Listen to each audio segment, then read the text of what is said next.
Under the dim glow of the church's stained glass windows, where colors of crimson and gold danced softly across wooden pews, a story began, one that no one could have predicted. The CEO, a man often seen as distant and untouchable, had come to the quiet sanctuary not to pray, but to sit in silence. His life was a blur of boardrooms, contracts, and the coldness of skyscrapers. Yet in that holy silence, he was simply a man, lonely and tired, searching for something he could not name. His heart had been locked away for years, ever since loss and betrayal taught him it was safer not to feel. But fate had a way of knocking on doors when least expected. The small sound of footsteps echoed in the vast emptiness of the church. At first, he thought it was just the faint creak of the old wooden floor. But then, he saw her, a little girl in a simple dress, holding a small teddy bear, her eyes wide but filled with a strange kind of courage. She hesitated at first, but when her gaze met his, she walked toward him with the innocence only a child could carry. He wasn't used to children.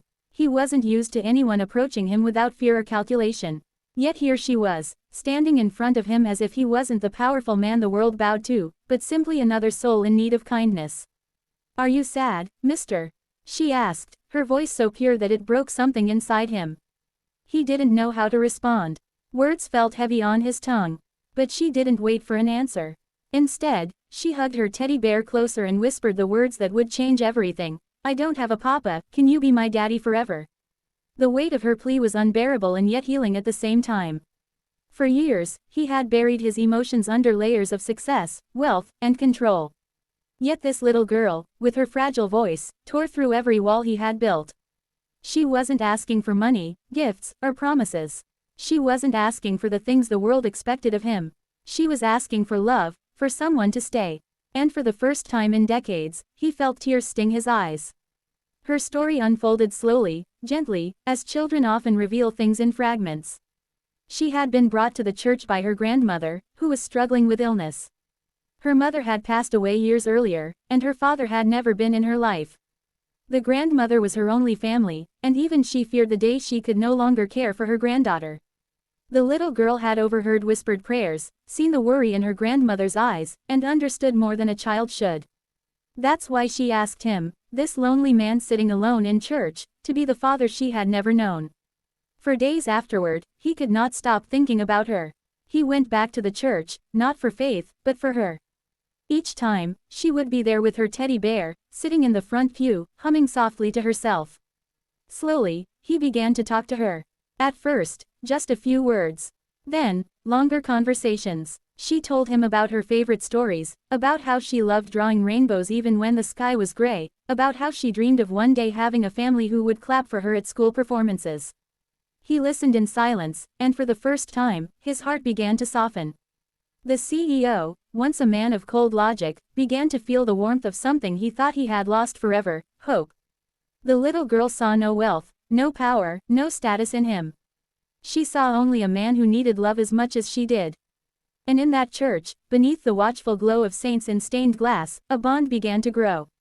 When her grandmother's health declined, the man who once believed he had no place in anyone's life stepped in. He arranged the best medical care, not out of obligation, but because he could not bear to see the child's eyes dim with sorrow. The grandmother, though frail, recognized the change in him. She told him one evening, her voice shaking, God doesn't always send angels with wings. Sometimes, he sends them in suits, lost and lonely, until they find where they truly belong. Those words stayed with him, reshaping the way he saw himself and his life.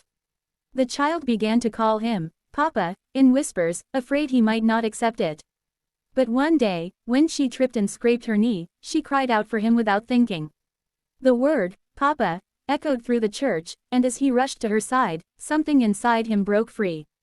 He lifted her gently, wiped her tears, and for the first time, whispered back, I'm here. Papa's here. That moment sealed a promise, one stronger than any contract he had ever signed. His world shifted. No longer were his days consumed only by endless meetings and stock prices. He started leaving his office earlier, attending her school events, listening to her laughter fill the empty spaces of his mansion that once echoed only with silence. She painted drawings for his office walls, filling the sterile space with rainbows and smiles. His employees, once terrified of his stern presence, noticed the subtle change.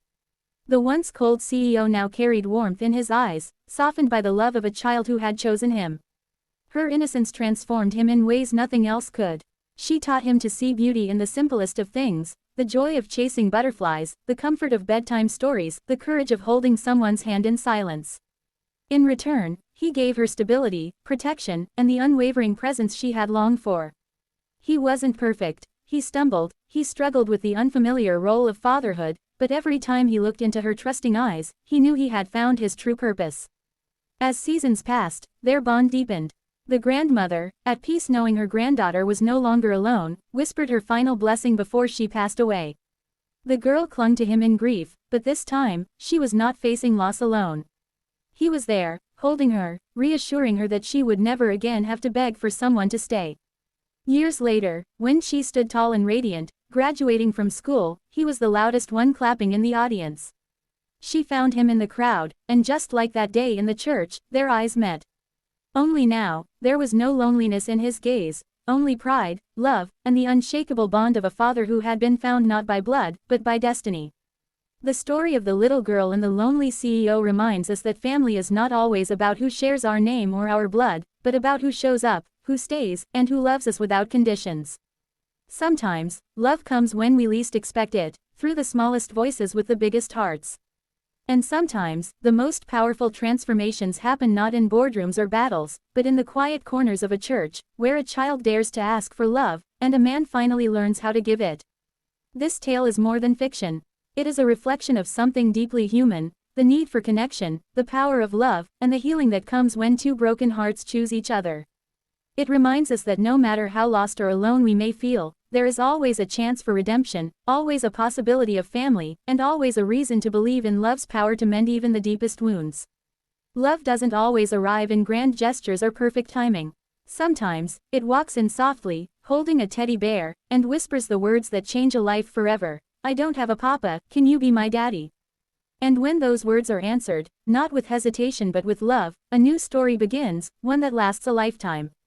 Would you like me to extend this to a full 1600 words version with even more emotional depth, dialogues, and vivid storytelling flow suitable for a YouTube narration?